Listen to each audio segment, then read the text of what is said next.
Welcome, dear students. Let us play a math game today. The game is called the Collatz Conjecture.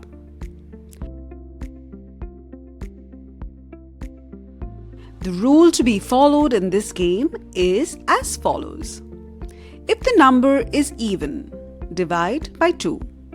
If the number is odd, multiply by 3 and add 1. Repeat the steps. Let us pick any number, say 6. It is even, so we will divide it by 2. On dividing by 2, we get 3. Now, 3 is odd, so we will multiply 3 by 3 and add 1 to the result. So, 3 into 3 plus 1 is equal to 10. Now, repeat the steps again. Since 10 is even, divided by 2, we get 5.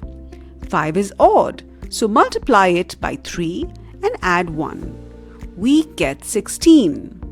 On divided 16 by 2, we get 8. On dividing 8 by 2, we get 4. On dividing 4 by 2, we get 2. And finally, on dividing 2 by 2, we get 1. Look, we landed on 1. And guess what? We can start with any number and follow the even and odd number rules. We will always end at 1. Let us now start with an odd number, say 11. Since 11 is an odd number, we will multiply it by 3 and add 1 to the result. 11 into 3 plus 1 is equal to 34. 34 is even, so simply divide by 2. We get 17. 17 is odd, and following odd number rule, we get 52.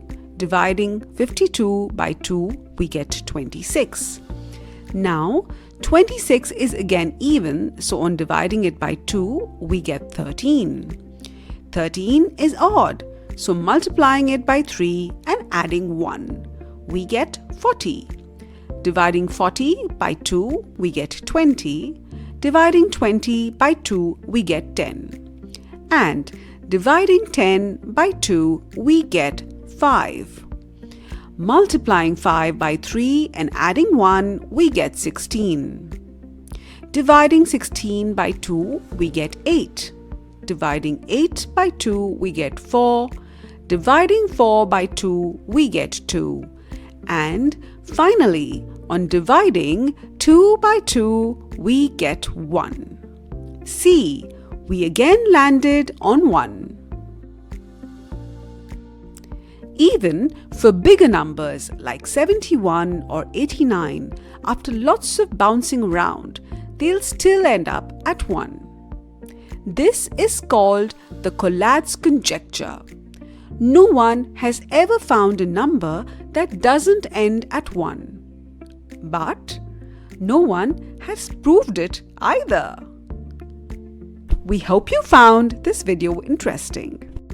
For more such interesting videos, please subscribe to our channel Head Start Learning.